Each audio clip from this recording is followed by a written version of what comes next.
44 years ago, a 16-year-old girl named Patty Renner vanished from a dairy town in central Wisconsin, leaving behind a bicycle propped against the side of the family barn and a half-finished chore list still taped to the milking parlor wall. Authorities at the time concluded she'd simply run off, the way plenty of restless small-town teenagers did in 1980, chasing a boyfriend or a bus ticket out of a life that felt too small for her. Her mother never believed it for a second. Loretta Renner spent the next 4 decades insisting her daughter would never have left without her choir robe, without saying goodbye to her little brother, without a single word to anyone. Then, nearly 44 years later, a DNA match arrived from a genealogy database nobody in 1980 could have imagined existed, connecting a piece of evidence sitting untouched in a sheriff's evidence locker to a man half the town had trusted for most of their lives. Alder Bend sat in the rolling dairy country of central Wisconsin, a town of just under 1,700 people built around 3 things: the Lutheran Church on 4th Street, the co-op creamery that processed milk from 40 surrounding farms, and Kessing's drugstore on Main, which had been run by the same family since 1954 and doubled as the closest thing the town had to a soda fountain. In spring, the whole valley smelled like fresh-cut hay and warm milk from the creamery, and on Sunday mornings the church bells carried clear across the fields for a mile in every direction. Patty Renner had grown up on her family's dairy farm just outside town, the oldest of 3 kids, up before dawn most mornings to help her father with the milking before school, her boots crunching across frost-covered gravel in the dark. She was 16 that spring, a junior at Alder Bend High, the kind of girl who sang alto in the church choir every Sunday and kept a paperback tucked in her jacket pocket for the slow moments during barn chores, reading a chapter here and there between chores while the cows settled. She'd started dating a boy from the next town over that winter, Danny Ochoa, and neighbors would later remember how the 2 of them used to sit on the tailgate of his truck outside the creamery on Friday nights, sharing a bottle of Coca-Cola and talking about nothing in particular, the whole town passing by and waving without a second thought. Patty kept a paper route on weekday mornings before school, the kind of small-town job that meant she knew every porch light on her route and every family behind it, including old Mrs. Halvorson, who left a dime taped to her screen door every payday because she liked Patty's habit of tucking the paper behind the storm door out of the rain. Patty had a particular habit her mother mentioned more than once to investigators over the years. She always wore the same silver-crossed necklace her grandmother had given her, and she never once took it off, not for chores, not for choir practice, not even to sleep. Alder Bend in 1980 still had a party line on 2 of the outlying farm roads, still gathered the whole town at the 4th of July parade down Main Street past Kessing's drugstore, complete with the volunteer fire truck and the high school band, and still trusted its pharmacist enough that half the families in town let their kids run a tab there for sodas and school supplies, settled up at the end of the month like a handshake agreement nobody ever questioned. That was the last spring any of that trust would feel unremarkable. Patty told her mother that Tuesday afternoon that she was walking into town to pick up a prescription refill for her grandmother and would be back before supper. She never made it home, and no one in her family would ever hear her voice again.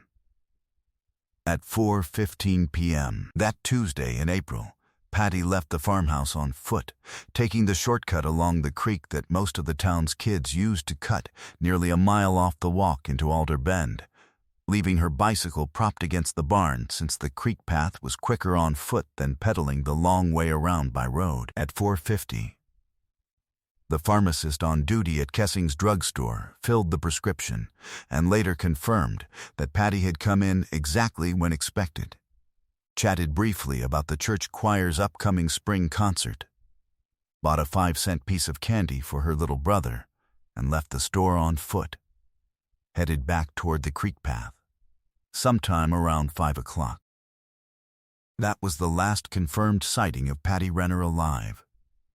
By 6:30, when Patty still hadn't returned for supper, her mother assumed she'd stopped to see a friend, since Patty sometimes lingered on her way home from town, and the spring evenings were long enough that nobody worried much before dark. By 7:45, with the light fading fast and no sign of her along the creek path, Patty's father drove the route himself, calling her name into the trees along the water, his voice carrying out over the current with no answer coming back. He found her bicycle, the one she'd left leaning against the barn that morning before deciding to walk the shortcut instead, undisturbed exactly where she'd left it, which meant nothing at the time but would matter enormously later, since it confirmed she had never intended a longer trip anywhere. By 9 p.m., the family called the county sheriff's office, and Deputy Earl Studebaker, one of only 3 officers covering the entire rural county, began organizing what would become, within 48 hours, one of the largest search efforts the region had ever seen.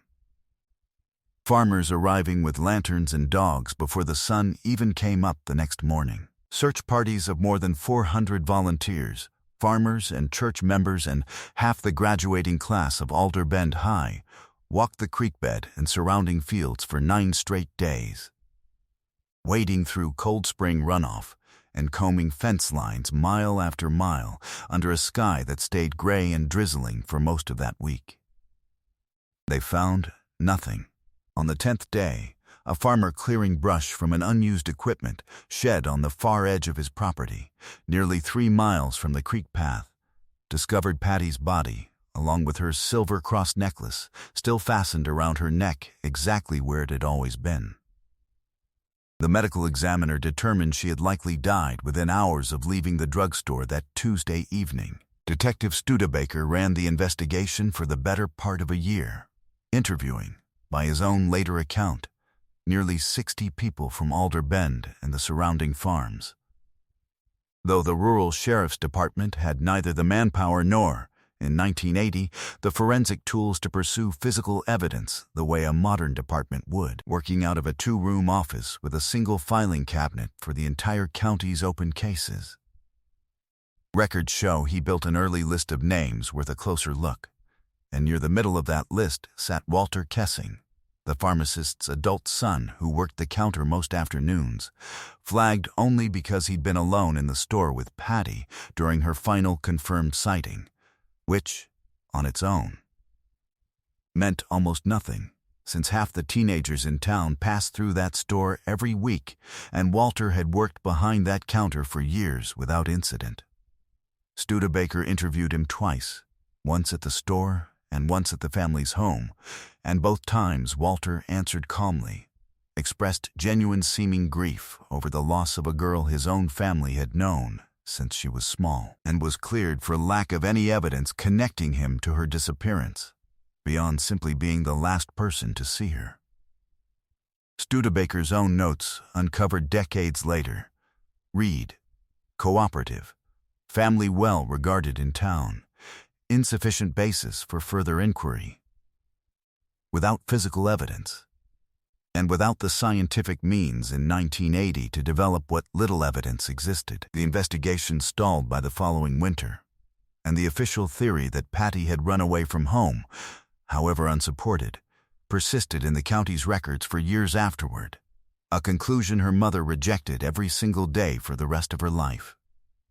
Loretta Renner refused to accept the runaway theory from the very first week, and she spent the next 4 decades writing to the State Crime Bureau, clipping newspaper articles about new forensic breakthroughs, and asking, at every opportunity, why her daughter's own bicycle, found untouched exactly where she'd left it, had never seemed to matter to anyone's theory that she'd chosen to leave. She kept Patty's choir robe hanging in the closet, exactly as it had been, still pressed and ready.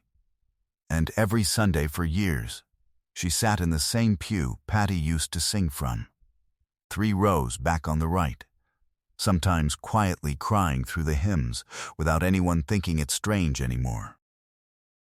Patty's father passed away in 1998, having spent nearly 2 decades convinced his daughter's disappearance, and the untouched bicycle simply didn't add up the way the official file claimed. A conviction he repeated to anyone who'd listen right up until the end. Patty's younger brother, Mark, only 7 years old in 1980, grew up carrying a grief he barely had words for until much later in life. And every April, on the anniversary, he drove out to the creek path, just to stand where his sister had last walked toward town. Sometimes bringing his own children along as they got older, so they'd understand why the date mattered. Every case we cover on this channel represents weeks of careful research into a life that deserves to be remembered as more than a case file. If Patty's story means something to you tonight, take a moment to like and subscribe, and let us know in the comments where you're watching from.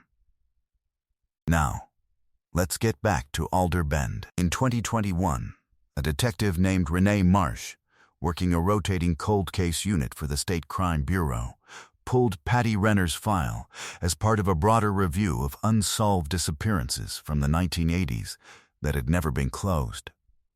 Working through a stack of banker's boxes shipped over from the county's old records room, she read Studebaker's original notes, including the line about Walter Kessing, cooperative, family well regarded in town, insufficient basis for further inquiry, and found herself circling back to it more than once, struck by how thin the justification for clearing him actually was compared to how firmly the file treated it as settled. She requested every piece of physical evidence still in storage. Most of it had degraded past any practical use after 4 decades, but one item remained viable: a preserved biological sample recovered from underneath Patty's fingernails in 1980. Sealed and logged at the time, on the off chance that forensic science might one day catch up to what investigators could only suspect, but never test. A small act of foresight from a coroner who'd scribbled a note on the file suggesting it be kept indefinitely. Detective Marsh submitted that sample for forensic genetic genealogy testing in late 2022. The process works by extracting a usable DNA profile from decades-old evidence and uploading it to the same public genealogy databases ordinary people use to research their own family history. Then tracing a web of distant relatives back toward a single unidentified source. It took the lab well over a year, the sample requiring specialized handling given its age. In January of 2024, an analyst reviewing a fresh batch of matches found a name connected to a cluster of relatives concentrated almost entirely around Alder Bend and the surrounding county, and one of them, cross-referenced against Studebaker's original 1980 interview logs, was a name Marsh already recognized from her first read of the file: Walter Kessing. Marsh drove out to Mark Renner's house that same week, since Loretta had passed away just 2 years earlier, only months before the match came through, never living to hear the answer she'd spent 40 years demanding. Marsh sat with Mark at his kitchen table, the same table his mother had once spread newspaper clippings across for decades, and told him plainly that they finally knew who took his sister. Mark would later say he had to step outside onto his own porch for nearly half an hour before he could speak again, thinking of everything his mother had never lived to hear, and wishing more than anything that he could call her with the news. By then, Walter Kessing was 71 years old, long retired from the pharmacy his family had run for 3 generations, still living 2 blocks from Main Street. Still considered, by nearly everyone left in Alder Bend who remembered him, a quiet and unremarkable fixture of a town that had otherwise changed almost beyond recognition since 1980. He'd filled prescriptions for half the county's elderly residents well into his 60s, remembering their medications and their grandchildren's names in equal measure. He'd sponsored a youth baseball team for over a decade, showing up to nearly every game with a cooler of sodas for the kids. He'd attended Patty's own funeral in 1980, sitting 3 pews back, and had sent the Renner family a sympathy card every single year on the anniversary of her disappearance, a gesture Loretta had once described to a neighbor as thoughtful, never once suspecting the man behind it. For over 4 decades, nobody in that town had looked at Walter Kessing twice. That was the first stage of the mask, a lifelong reputation for quiet decency, inherited almost automatically from a family name that had meant something in Alder Bend since before Walter was even born, reinforced year after year by small, visible acts of community involvement that made him practically invisible as a suspect. The second stage surfaced only once investigators started asking sharper questions of people who'd worked alongside him. A former pharmacy employee recalled that Walter had, on more than one occasion decades earlier, kept newspaper clippings about Patty's disappearance in his desk drawer at the store, which had struck her as strange even at the time. Though she'd assumed it was simply grief over a customer he'd known, and had never mentioned it to anyone until an investigator finally asked the right question in 2023. Another former neighbor recalled that Walter had, for reasons no one questioned at the time, driven past the Renner farm with unusual frequency in the months following Patty's disappearance, always slowing near the mailbox before continuing on. The third stage arrived in the spring of 2024, when investigators, executing a search warrant on Walter's home, found a small locked box in his basement containing Patty's missing house key and a photograph of her that did not match any known school or family photo in circulation, evidence suggesting a level of fixation that predated the day she disappeared and had apparently continued, privately, for decades afterward. The fourth and final stage was the arrest itself. On a quiet Tuesday morning in June of 2024, sheriff's deputies took Walter Kessing into custody at his home, 2 blocks from the drugstore his family had run for 3 generations, in full view of neighbors who had known him their entire lives. Several stood in their yards in stunned silence, coffee mugs forgotten in their hands. One longtime Alder Bend resident reportedly said only, "My mother filled every prescription she ever had at that counter." During a recorded interview days later, confronted with the DNA evidence and the items recovered from his home, Kessing reportedly said, "I always thought this day might come." Eventually, he pled guilty that autumn rather than face a trial, and was sentenced to life in prison. The community's reaction spread through Alder Bend for months afterward, as longtime residents quietly re-examined 4 decades of small, ordinary kindnesses from a man they now understood they had never actually known at all. And more than one family admitted they could no longer look at the old drugstore building, now a hardware store, without a chill passing through them. Patty Renner was 16 years old. She sang alto in the church choir every single Sunday and never once took off the silver cross necklace her grandmother had given her. She tucked newspapers behind storm doors out of the rain and kept a paperback in her jacket pocket for the slow moments during barn chores. She had a future that belonged to her by right. More Sunday mornings, more Friday nights, sharing a Coca-Cola on a tailgate. And it was taken from her by a man half the town trusted, simply because his family's name had always meant something in Alder Bend. Mark Renner, now in his 50s, said the day of the arrest was the first time in his entire adult life he felt like his mother could finally rest, even though she hadn't lived to see it herself, having passed away not knowing the answer she'd spent 40 years demanding. He visited both his parents' graves that same week and told them, out loud, that Patty had been found, truly found, at last. Not just her body, recovered so long ago, but the truth of what happened to her, which had taken far longer to surface. He said he stood there a long while, remembering his mother's voice reading newspaper clippings aloud at the kitchen table, certain that someday, someone would listen. Alder Bend has changed enormously since 1980. The creamery closed years ago, and Kessing's drugstore became a hardware store sometime in the 1990s, the soda fountain long since ripped out. But every April, a small gathering still forms at the church, where Patty once sang 3 rows back on the right, and Mark still attends every year. Except now, He stands there with an answer, instead of a wound that never fully closed. How many other families were told, wrongly, that someone they loved simply chose to leave, when the truth was sitting all along in an evidence locker waiting for science to catch up?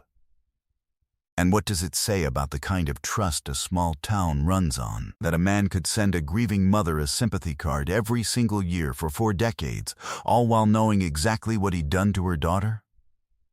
Was justice truly served here, given how many of those 44 years Walter Kessing spent free, respected, and welcomed at the very counter where Patty was last seen alive? If you believe truth still finds its way to the light, however long it takes, we'd love to hear your thoughts in the comments below. And if you want to keep uncovering stories like Patty's, stories about the cases nobody gave up on, take a moment to subscribe so you don't miss the next one. Thank you for being here.